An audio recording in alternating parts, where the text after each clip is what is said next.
habang ang karamihan sa atin nahihimbing sa kalaliman ng gabi.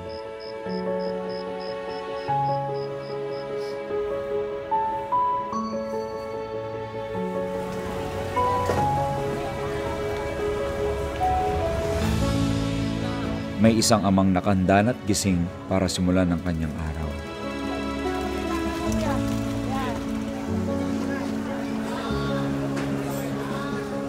Siya si Rolando Niangaro. Wala pa mang bukang liwayway ay nagbabanat na ng buto sa Navotas Fishport. Walang anumang bakas ng antok at pagod ang maaaninag sa kanyang muka. Listo't matalas pa rin ang mata at pag-iisip.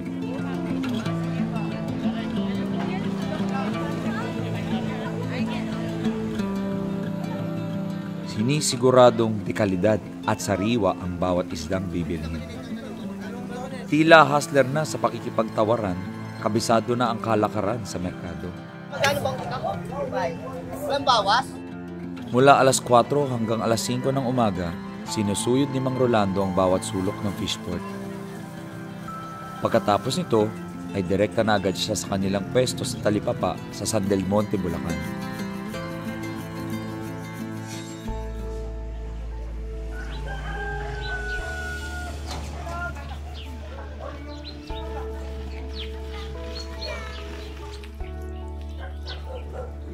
Siya naman ngayon ang tatawaran ng mga mamimili mula alas 6 ng umaga hanggang magtanghali.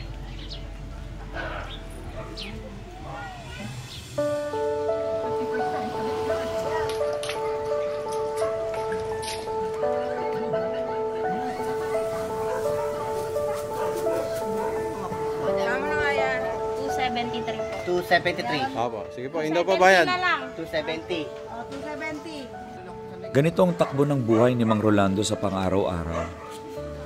Paliwala sa kanyang hassle at pagod. Dahil lahat daw ng ito'y para sa kanyang anak na may cerebral palsy, si Jewel.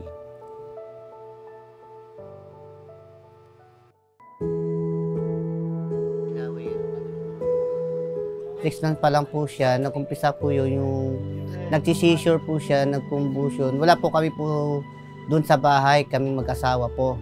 Pagdating namin sa ospital ng Tala po, iba na yung ni Jewelyn, parang nangingitim na siya, naninigas na po siya. Ayon sa doktor, meningitis daw ang naging sanhi ng kumbulsyon ni Jewel noon na nauwi na sa cerebral palsy. Wala raw sa lahi nilang pamilya ang ganitong sakit. Pero kwento ni Mang Rolando, Nung dinidesign nila nalagyan ng mga bulaklak po. Tapos ang ginagamit po, rugby. Katabi namin si Jewelyn. Habang ginagawa po namin yun, yung materials na ginagamit namin, yun ang nalalanghap niya po. Kaya nagkaroon siya ng meningitis hanggang ano na pa yung paninigas na, nagkaroon na cerebral palsy. 3 buwan ang tinagal ni Jewel sa ospital. Umabot na sa halos kalahating milyon ang kailangang bunuing halaga ni Mang Rolando para lang maiuwi na si Jewel.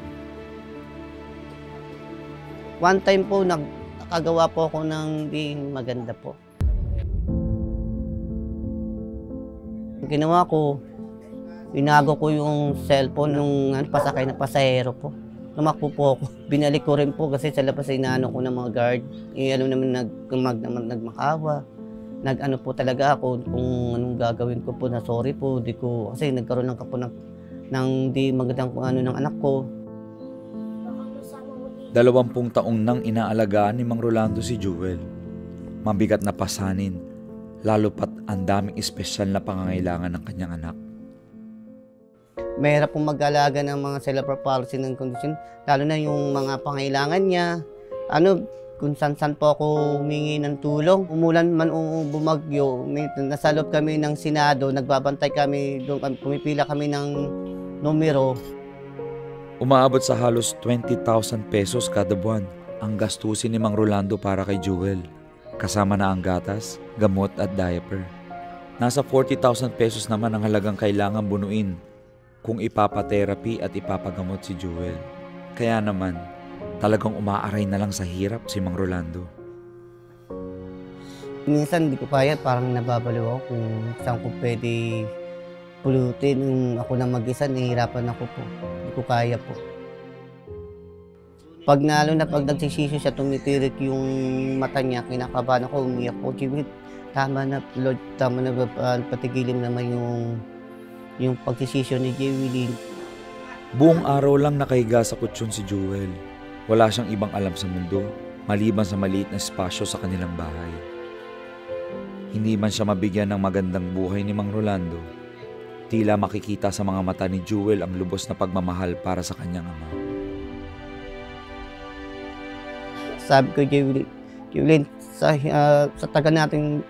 tagal ko ng pagsasama sa iyo, na pag-aalaga ko sa iyo na di kita iiwanan. Ang pray ko palagi sa Panginoon na bago akong mauna o siya, at sana anak, na bigyan niyo po ako ng lakas, magpalakas ka, gumalaw ka, kumilos ka. Po alas na nagsimba po kami ni Jewelyn, sana magkakaroon ng milagro ang buhay niya. Kinakausap ko po siya gabi-gabi. Kung saan ako magpunta, sabi ko kay Jewelyn, kahit saan ako magpunta, pagkasama tayo, hindi kita iiwanan na. Nandiyan ako sa tabi mo. Mahal na mahal kita.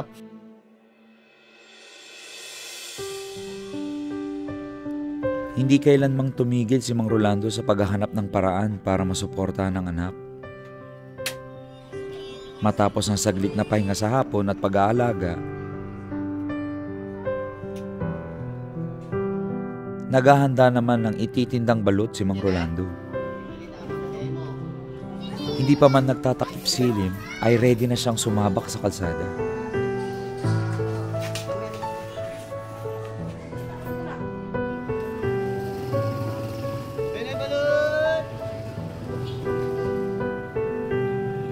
Medyo masakit sa naramdaman ko pag malayo mga miso sa mga anak ko, nahihirapan po ako lalo. Dasal na lang po, sa itaas lang po kami na palagi lang po na wag kang magbitiw, basta lang yun para sa mga bata lang gagawin po namin po, para sa mga anak namin po.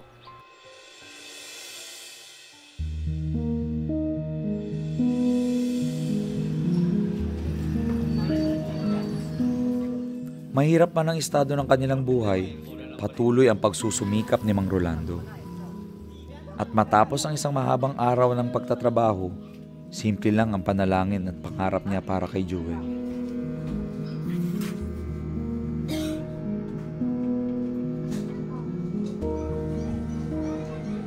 Marinig ko yung pangalan na makapagsalita lang po siya po. Kung puso ko lang na marinig ko na matawagin niya ako na isang beses na marinig ko yung papa, mama. Yun lang po talagang pangarap ko sa kay Jewelyn. Masaya na po ako marinig ko yung makapagsalita po siya na mama, papa, para maintindihan kung anong nararamdaman yung sakit po na masabi niya po sa akin po. Magandang umaga po, Mang Rolando. Jewel, sasamahan ko muna si Tatay Rolando mo, ha? Ako muna kasama niya sa palengke ngayon. Bibili kami ng mga paninda. Kano sagad dito? 150 yan po, sagad na sagad po. Ah, Ikaw talaga, tawad na. Pwede 140. Sige. ito, pag malambot na ganyan. Ito lang, ayun lang, pamatibay siya. Yung mga ganyan po. Pag ganyan, okay pa yan. Oh, tagupan po to. Dagupang Yan, bangus. pagbilog po. Dito? Yung ano natin po. Ito daw yung pinaka-okay. Yung programa po namin na Dear SB ay may munting regalo po para sa inyo. Pepo ko.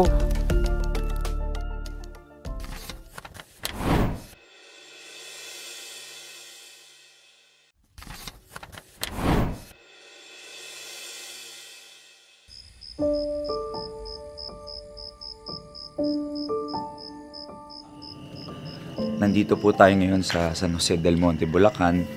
Kung mapapansin nyo, medyo madilim pa, tsaka mahina yung boses ko. 3 a.m. pa lang po ngayon dito at iniiwasan natin magising yung mga kapitbahay. Kasi pupuntahan natin si Mang Rolando kasi ganito po yung oras ng kanyang gising. Ganitong oras nagsisimula na po siya magtrabaho. Napakasipag talaga na tao kaya Tara, puntahan natin yung bahay niya, katukin natin. Magandang umaga po, Mang Rolando. Kamusta po? Sir, ano to? Ha? Nasa ka na wow. Ako po si SB. SB, Opo, kamusta po kayo? Okay lang po. Kamusta po? Siya po pala si Jewel. Opo. Ilang taon na po siya? 20 years old po. 20? Opo. Ilang taon na po ba siya cerebral palsy po ba? 6 months pa lang po. 6 months pa lang yun. So 20 years, pinapainom niyo siya sa gatas? Opo. Ganyan? For 20 years? Opo. Grabe. Bali yung gatas niya insured, di ko kayang pilit po. Kaya kahapon po, umalis po kami. Naghanap kami ng may nga ng gatas na insured na guarantee letter. Sana wala kami nahingihan po. Nagsimba na lang po kami. Minsan na-stress po ako, umiyak na lang po ako. Na kung ano kung dapat kong gawin. Minsan wala siyang gatas. Nakahahabag ang kalagayan ni Mang Rolando. Ayaw man niyang iwan si Jewel, hindi naman siya pwedeng huminto sa pagtatrabaho. Lalo't doon lang nakasalalay ang pang-araw-araw na gastusin ng kanyang mga anak. Jewel, sasamahan ko muna si Tatay Rolando mo ha. Ako muna kasama niya sa palengke ngayon. Bibili kami ng mga paninda para maibenta namin ngayong araw at makabili kami ng mga gatas mo, ha? Kami muna magkasama ngayong araw. Babalik kami agad. Huwag ka mag-alala. Babalik kami agad.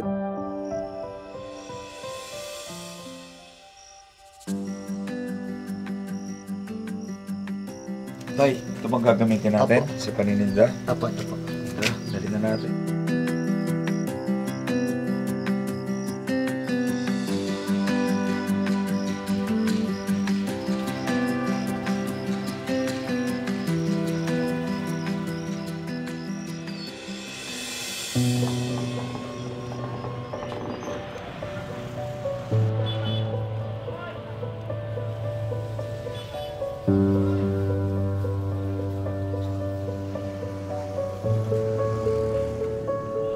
So, Tay, nasan tayo ngayon? Sa palengke ng bagong silang tayo ngayon, mamimili tayo muna ng Palengke ng bagong Bagong silang. Silang po.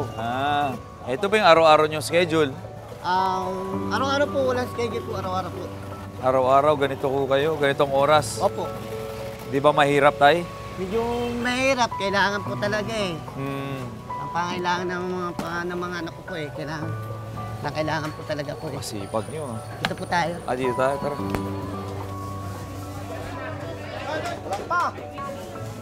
Tay, turuan mo ako ha, kung ano mga bibili natin para ma-assist kita. Apo. Ano bang size? Ito o ito? Ano yung Magkano usual na po? binibili? Labas ang akin na bas. Magkano po kilo to po dito, kuya? 150 kilo bas. Walang tawad? Tawad daw boy. Wala na sagad. Kano sagad dito? 150 yan po, sagad na sagad po. Ikaw talaga oh, tawad na. O di 140. Sige. Dahil sa kabisado na ni Mang Rolando ang mga kalakaran sa palengke, nakakabilib ang kanyang diskarte. Paano pinipili ito, Tay? Yan, malambot. Bukas na yan? Opo, kaya pag malambot eh, dali masira, kailan matigas. Paano mo chinecheck? Hinahawakan ko lang po Ano? dito. Ito, pag malambot na ganyan. Ayun na, pamatibay dyan. Yung mga ganyan po. Pag ganyan, okay pa yan? Ito. Kita Ito. doon sa may unahan. Ano ba malaman, Tay? Pag ano? Tagupan po to. Dagupang Yan, bangus. pagbilog po. Dito? Yung ano natin po. Ito daw yung pinaka-okay. Grabe ang tala sa pagpili ng isda. Kaunting salat at sipat lang, alam na niya kung sariwa at dekalidad. Importante raw kasi sa kanya na maayos ang kanyang mga ibibenta. Ito. Walang bawas?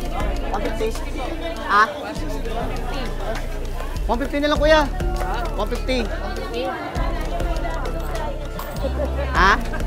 155 na lang. O sige, 155. Hustler na hustler talaga tong si Mang Rolando. Ibang klase dumiskarte. Marami-rami tayo na pamili ngayon ah. Oo nga po eh. Ha? Mga magkano kikitain nyo rito sa mga panindang isda na to? Medyo malaki-laki rin po. Talaga? Opo, mga 1,000 may ikip po. 1,000? Nauubos ba to sa isang araw? Opo. Iniwan muna namin sa sidecar ang mga pinamiling isda. Sunod naming pakay, gulay. Saan tayo mamiling gulay? Doon po. Tara.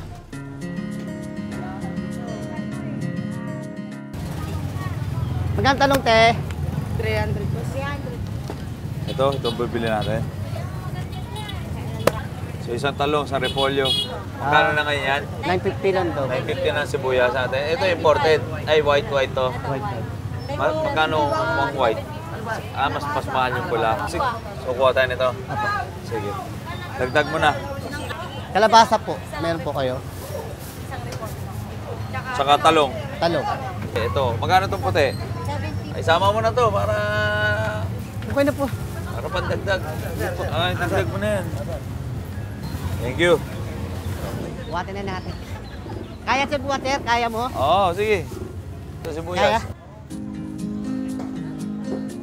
Marami-rami na to ah. Okay na po. Ha?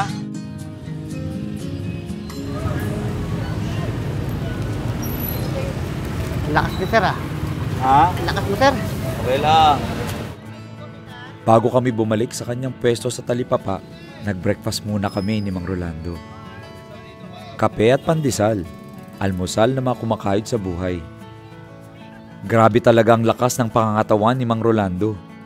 Sa buong oras ng pamimili namin, wala akong naaninag na anumang bakas ng pagkapagod maski puyat. O tayo, nakapagpahinga na tayo ha? Oo, nakapahinga na ako. Medyo busog na rin tayo. Medyo Pwede okay na pa na tayo, yung katawan simulan ko. na natin yung pagbebenta natin doon sa tindahan mo. Sige po. O tara, dali natin yung kape natin. Nay, magkano yun?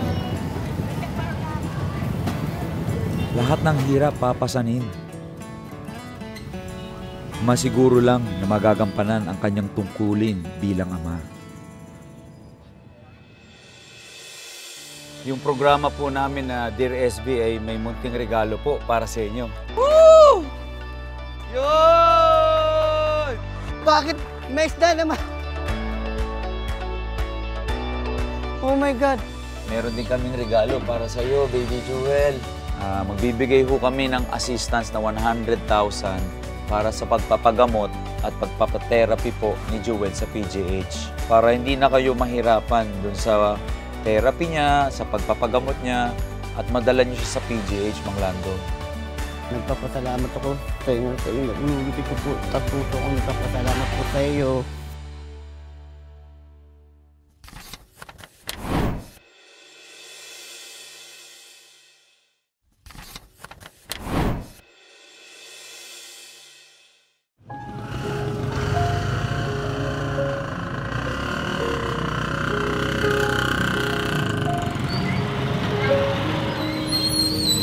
Hanga ako sa dedikasyon at pagsusumikap sa buhay ni Mang Rolando. Kaya naman ang kanyang tiyaga at sipag, susuklian natin ngayong araw. Lingid sa kanyang kaalaman, may mga sorpresa kaming inihanda na tiyak na babago sa buhay nilang pamilya. Tay Rolando, dahil hanga po ako sa sipag at dedikasyon ninyo sa pagtatrabaho at pag-aalaga sa inyong anak na si Jewel, yung programa po namin na Dear SB ay may munting regalo po para sa inyo. Opo. Handa na ba kayo? Dandan ako. Sige. Ito po. Kinakabahan po. Kinakabahan ka ba? Huwag kang kabahan. Dapat maging excited ka. Hilahin mo to. Sabay na tayo. 4, 3, 2, 1. Woo! Yun! Bakit? May isda naman. Oh my God.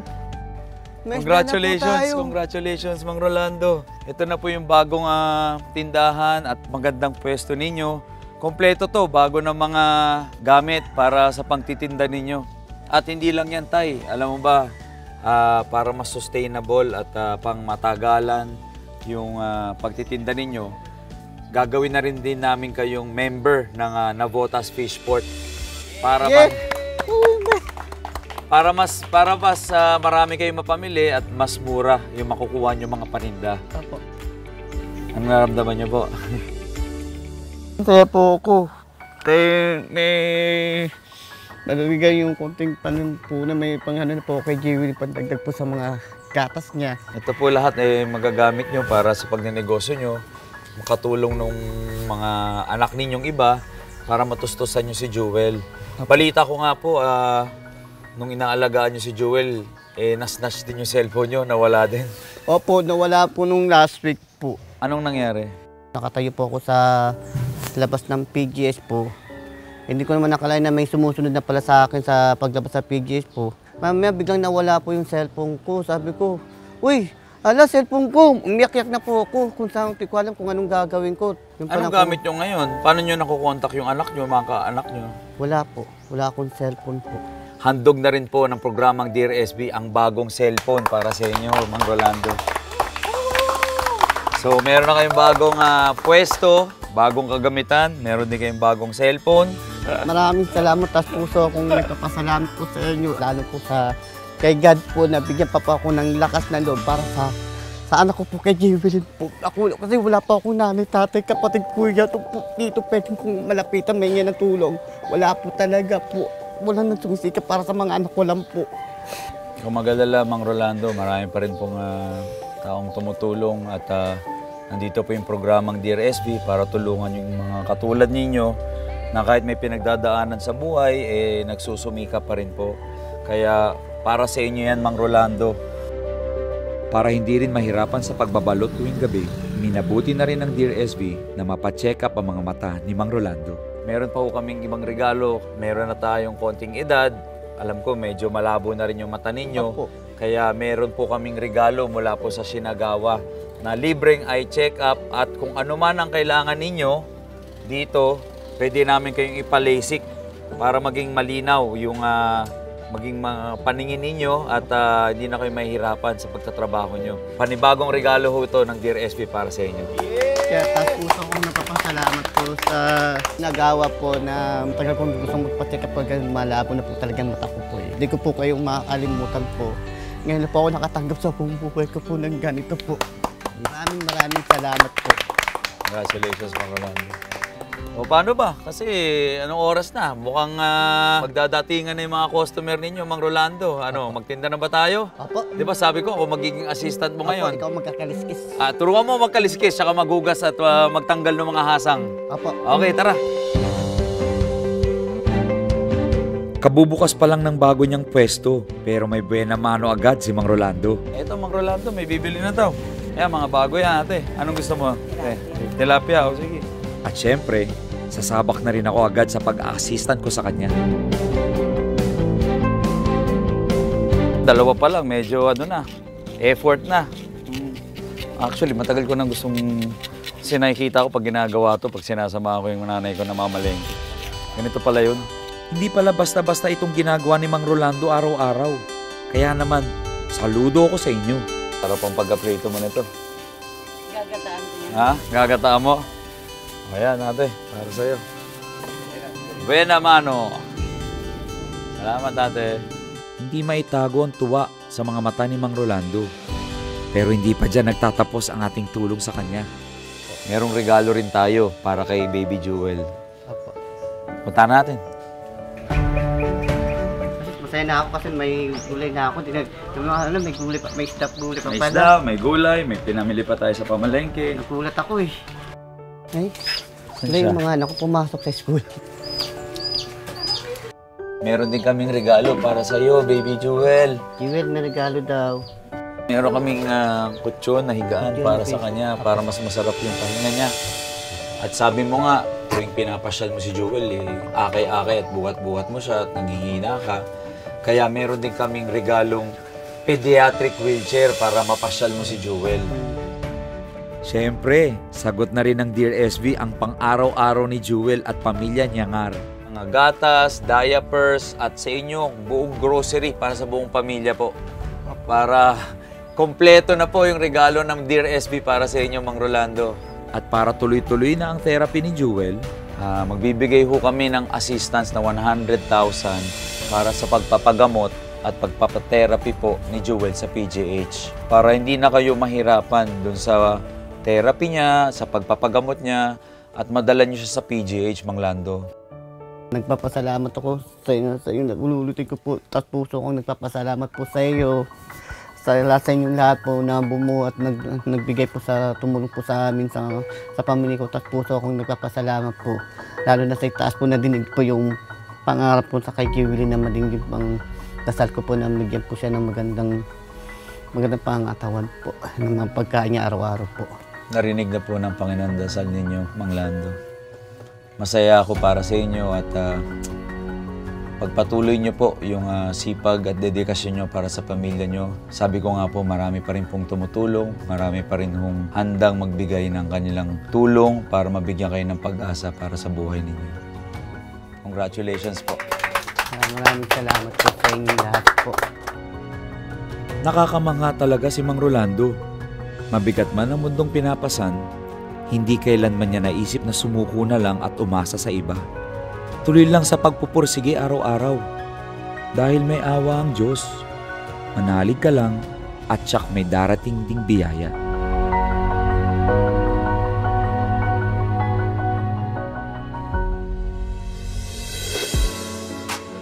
PSB. Palengke ng bagong silang. po. Ito daw yung pinaka-okay. Marami-rami na to, ha? Okay na po. Ha? Kinakabahan ka ba? Huwag kang kabahan.